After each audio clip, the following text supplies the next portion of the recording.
Na watu hawajui wanaume kusikiza dakika hizi. Baada hapo asikilize, anafikiria yake. Kwa hiyo kama una ujumbe uongee haraka ndani ya dakika moja mwachia kujibu. La sivyo utakuwa unampigia mbuzi gitaa. Bora mbuzi.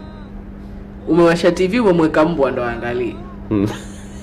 Sasa niambie.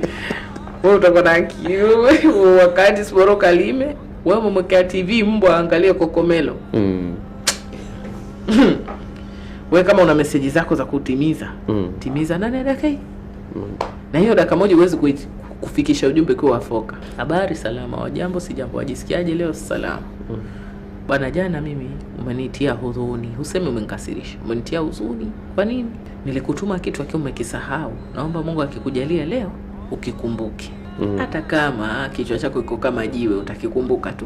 Wakati ukiongea, uongee kama unalalamika, unaongea kama unaikumbushia. Kwa sababu huna mamlaka ya kulalamika. Mimi si mfanyakazi wako kwamba umeniweka niwe nakukumbukia vitu vyako. Kwa hiyo ukisahau unatakiwa uniombe favor. Lakini kama wewe ni mke wangu, unatakiwa nikuelimishe kwa nini umenisahau.